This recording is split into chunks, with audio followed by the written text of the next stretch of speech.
Selamat siang rekan-rekan terkasih, salam sejahtera. Terima kasih kepada Populi yang sudah mengundang saya untuk sharing mengenai Laudato Si pada hari ini. Sayang sekali saya tidak bisa hadir langsung bersama teman-teman semua karena perbedaan waktu 12 jam antara Jakarta dengan di sini di Vermont. Ketika Anda mendengarkan saya saat ini mungkin saya sedang tertidur pulas. Ini semua tentu kita tahu bahwa disebabkan oleh bumi yang selama miliaran tahun terus berputar dan membuat saya selalu merasa kagum gitu. Dan ini juga menunjukkan bahwa kita sebenarnya sungguh hidup di satu planet yang cuma satu. Nggak tahu apa yang akan terjadi kalau seandainya bumi berhenti berputar. Baik teman-teman, saya akan siapkan, saya menyiapkan PowerPoint presentation. Semoga ini dapat membantu acara pada hari ini.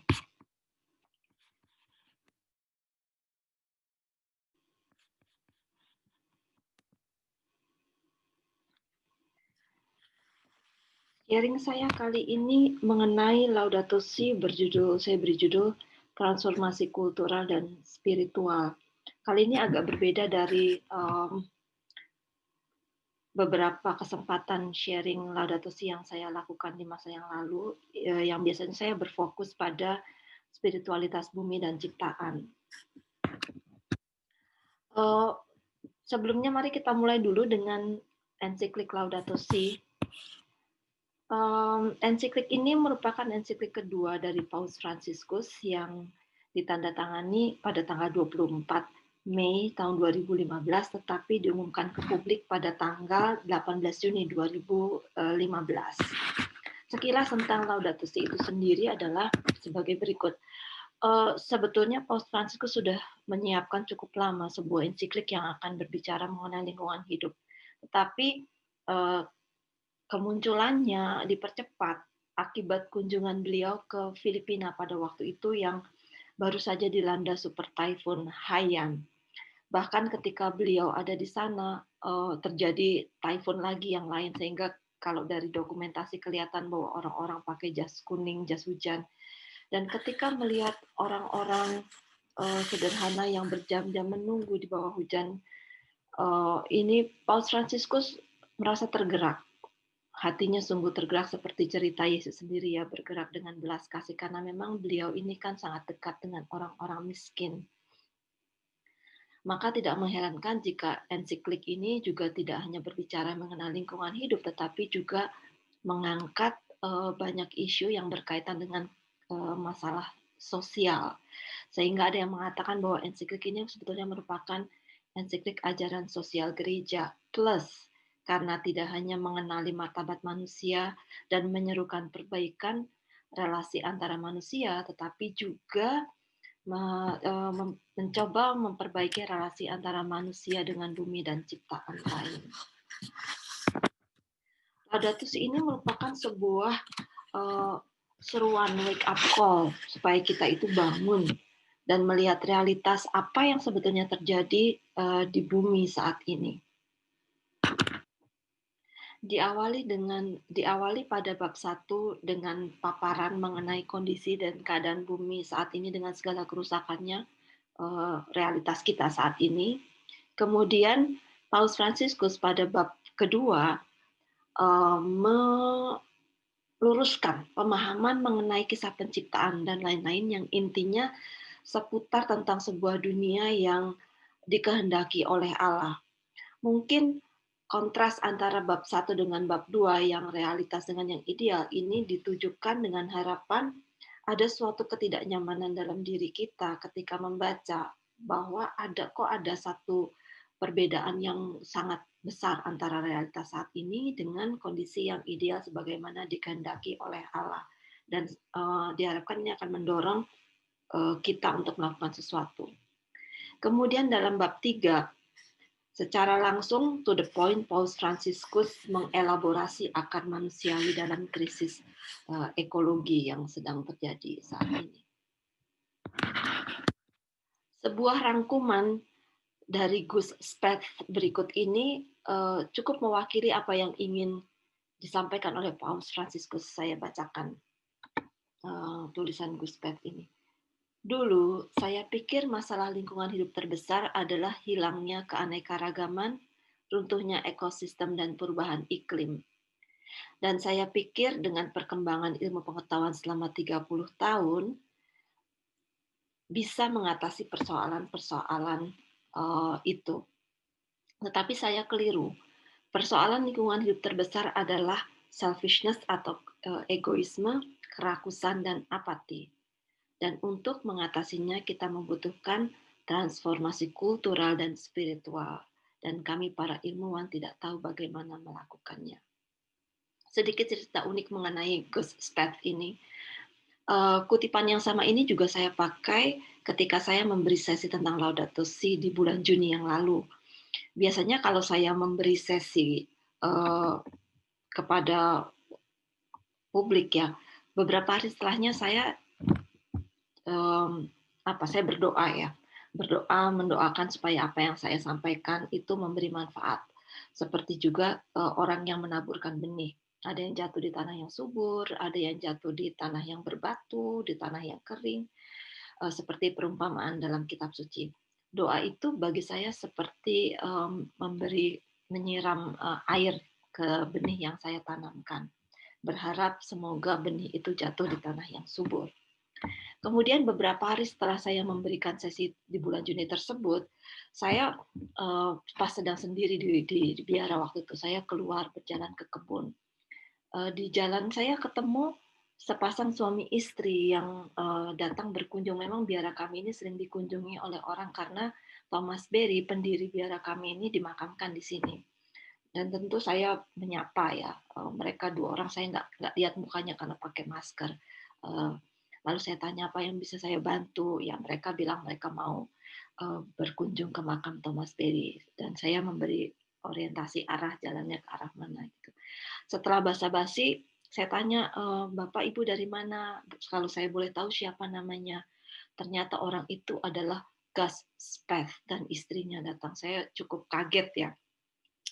Maka saya pikir ini seperti sebuah afirmasi bahwa apa yang dia sampaikan ini sungguh penting. Jadi mohon anggaplah ini adalah benih yang ingin ditaburkan pada hari ini dan semoga kata-kata beliau ini kita renungkan bersama. Sejalan dengan pendapat Gus Speth dalam bab 3 Laudato Si, Paus Fransiskus menyebutkan akar manusiawi dari persoalan lingkungan hidup yang bisa disimpulkan semuanya itu datang dari cara pandang atau asumsi yang keliru mengenai kehadiran kita di bumi. Datang dari kesombongan dan keyakinan bahwa teknologi bisa menyelesaikan segalanya, bahwa segala sesuatu diciptakan untuk kepentingan manusia, atau yang menurut Paus Fransiskus disebut antropomorfisme modern, yaitu egoisme, kerakusan, apati, dan lain sebagainya. Berbicara mengenai Laudato Si dan lingkungan hidup tidak bisa lepas dari seorang tokoh, Thomas Berry, yang mendirikan biara kami. Beliau almarhum adalah seorang imam dari Ordo Passionis. Beliau adalah seorang ahli sejarah mengenai budaya-budaya dunia, khususnya budaya timur. Beliau mengatakan bahwa situasi hidup kita saat ini merupakan konsekuensi dari cultural pathology atau penyakit kultural, di mana kita menempatkan manusia di atas segalanya. Nah, untuk itu, untuk bisa menyembuhkan penyakit kultural ini dibutuhkan juga terapi yang sifatnya cultural therapy. Kondisi yang paling penting untuk melakukan cultural therapy adalah memperbaiki pola berpikir yang sangat mendasar. Beliau mengatakan selama ini yang terjadi adalah manusia menjadikan segala sesuatu di sekelilingnya adalah objek untuk dimanfaatkan. Beliau, Thomas Berry, memperbaiki pemikiran ini dengan mengatakan bahwa bumi itu merupakan persatuan dari subjek-subjek, bukan sekumpulan objek. Earth is a communion of subjects, not a collection of objects. Mengenai subjek dan objek ini dalam Laudato Si juga bisa kita baca di nomor 81 dan 82. Ketika segala sesuatu menjadi sekedar objek yang dimanfaatkan untuk kepentingan manusia, maka yang terjadi adalah pemberangusan, uh, kehilangan suara, segala sesuatu dibuat menjadi bisu, kehilangan haknya. Ya, mungkin teman-teman pernah melihat anjing yang mulutnya diberangus seperti ini, tidak bisa menggonggong, nggak ada suaranya. Ya. Begitu juga bumi dengan ciptaan lain, ketika menjadi sekedar objek, maka mereka juga kehilangan suaranya, semua diberangus. Sungai tidak bisa bersuara ketika dia dicemari, ya kita tetap saja kita nggak dengar, kita nggak lihat. Hutan dibabat dan lain sebagainya, ya. Bayangkan ketika status bumi dan segala ciptaan yang tadinya objek ini kita kenali sebagai subjek yang sama-sama mempunyai hak untuk ada. Kita mulai belajar untuk mendengarkan suara sungai, suara hutan, suara binatang, suara pepohonan dan pegunungan dan lain-lain yang sama-sama berbagi tempat untuk hidup di bumi ini. Bisa terbayang tiba-tiba seperti kita terbangun, ya. Dalam suasana pandemik saat ini yang sudah berjalan cukup lama, yang terjadi adalah sebaliknya, kita ini seperti sedang diberangus, gantian disuruh diam untuk bisa mendengarkan. Sebetulnya ini merupakan suatu momen yang berharga, ya, meskipun berat buat kita karena banyak sekali orang yang meninggal. Di Amerika sini saja lebih dari 250.000 orang yang meninggal diduga karena terpapar COVID-19.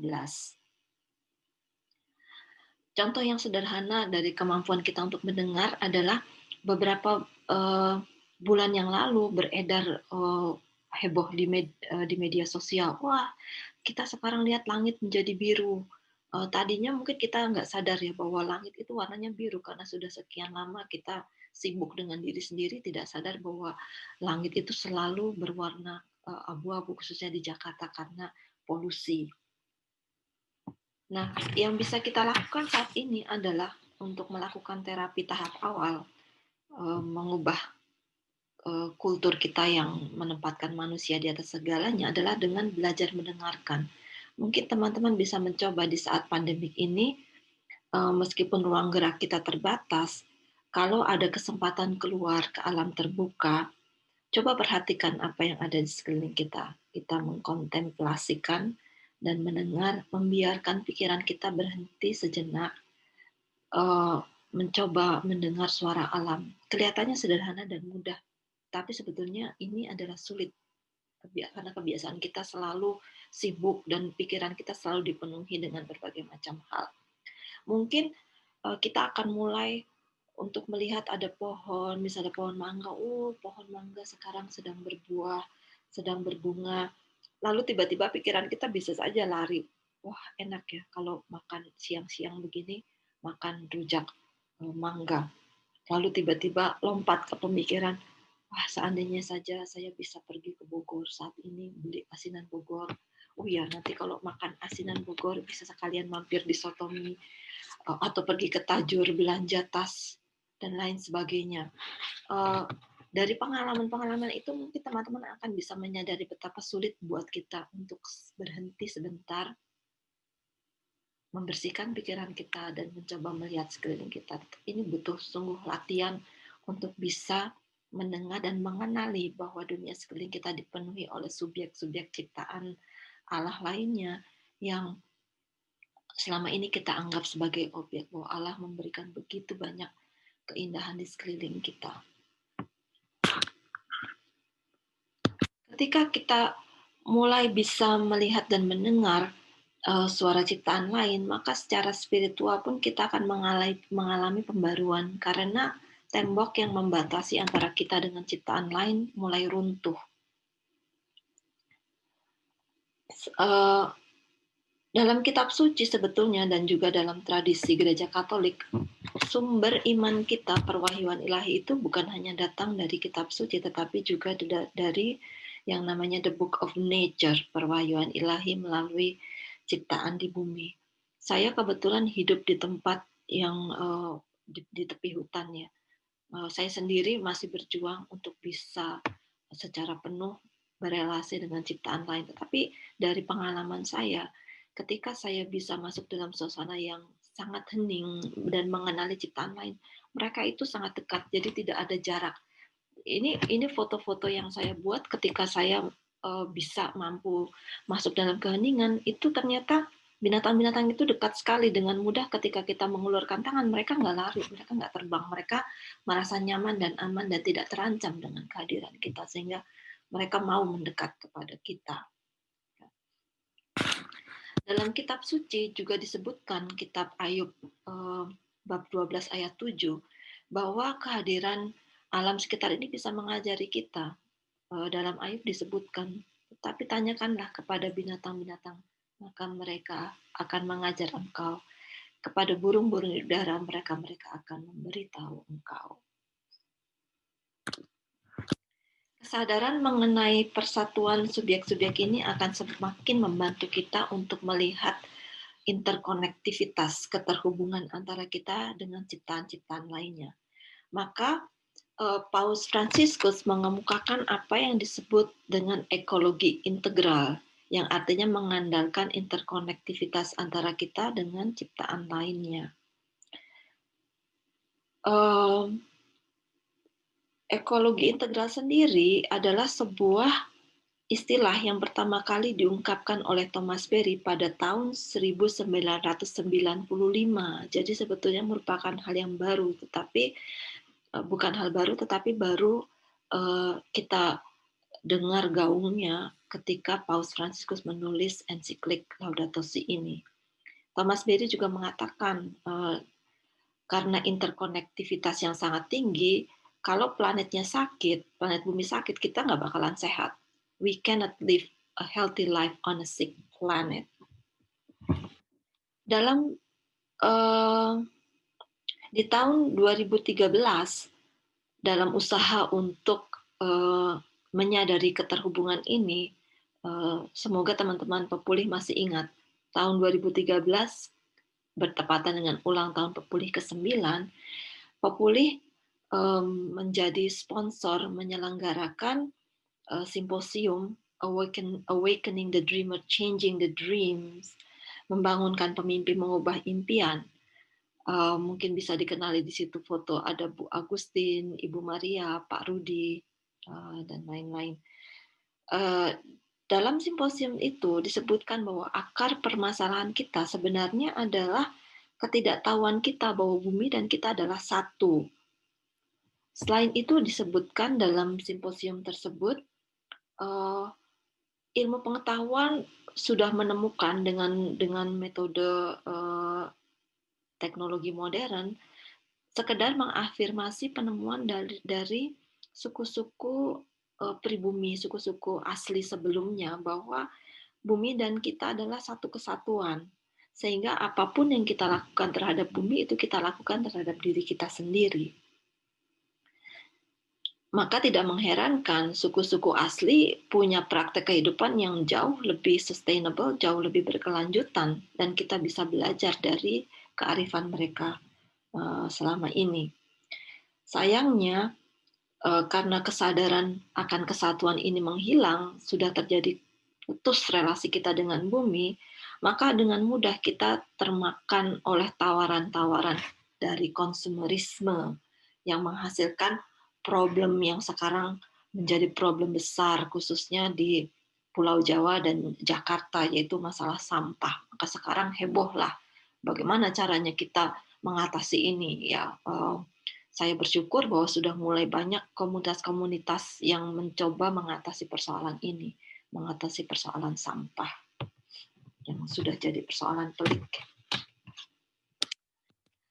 Ekologi integral dalam pelaksanaannya juga mengandalkan atau mengandaikan wisdom atau kearifan yang datang dari kedalaman hati dengan cara menggali kembali relasi kita dengan alam yang terputus seperti yang tadi saya sebutkan, bagaimana kita belajar untuk menghancurkan, menggempur tembok-tembok yang membatasi, yang membangun dinding yang tinggi antara kita dengan ciptaan yang lainnya.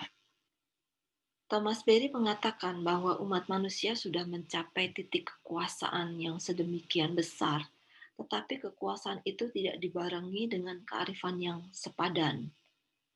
Sehingga uh, yang terjadi ya dengan mudah kita tidak ketika kita menghadapi suatu situasi hidup kita tidak bisa mengandalkan atau tidak mampu mendengarkan uh, kearifan sudah kehilangan kearifan. Ya, saya berikan contoh. Misalnya begini, sekarang sebetulnya sudah mulai banyak orang merasa tergerak ya. Orang ingin melakukan sesuatu, tetapi seringkali pilihan-pilihannya ini pilihan-pilihan kita masih belum didampingi oleh kearifan yang mendalam. Misalnya, kita sadar, kalau saya tadi memberikan contoh sungai ya, kita sadar bahwa sungai-sungai itu sudah banyak yang tercemar, badan-badan air, kanal-kanal air itu kotor. Sehingga kita ingin melakukan sesuatu. Mulailah banyak gerakan yang belakangan ini mulai banyak diikuti oleh orang, membersihkan aliran-aliran kanal-kanal sungai. Jadi sampah-sampah diangkat, lalu mulailah sungai atau badan air, kanal air ini menjadi jernih. Lalu orang menaburkan benih ikan. Niatnya baik sebetulnya. Lalu orang senang, wah jadi desa Anu menjadi tempat wisata lokal. Orang datang untuk melihat dan belajar bagaimana membersihkan kembali kanal-kanal yang tadinya kotor. Tetapi satu hal yang lupa, akibat turis datang, orang datang lalu memberikan makanan ikan ditebar di situ, akhirnya makanan ikan itu menumpuk, lalu menjadi kotoran. Dan seringkali ikan-ikan yang ditebarkan itu adalah ikan-ikan yang bukan spesies endemik, sehingga bukannya akhirnya menimbulkan terjadi proses naturalisasi, malah menimbulkan problem baru di situ, menjadi sesuatu yang tidak alami. Semua dilakukan sesuai dengan pemikiran kita, dengan keinginan kita, jadi malah tidak ekologis misalnya itu ya.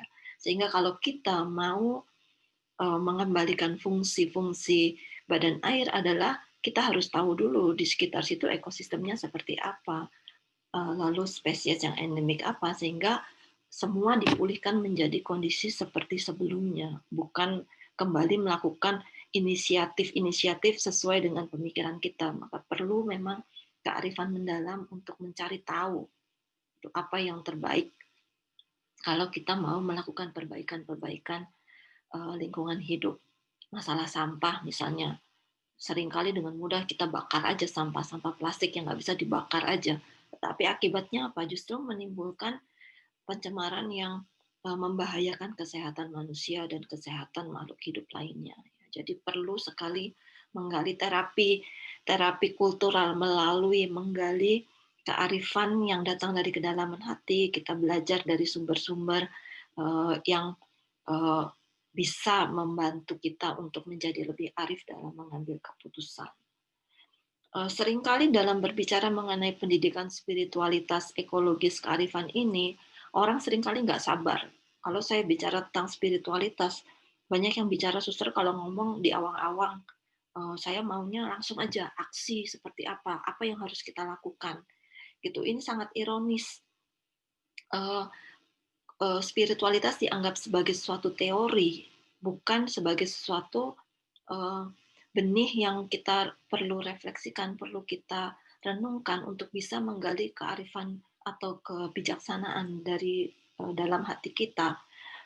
Sesuatu yang mengkhawatirkan sebetulnya, sudah sedemikian terputuskah kita dengan dunia batin kita. Orang lebih tertarik kalau isi pembicaraan mengenai suatu aksi, suatu topik yang langsung mau dipraktekkan.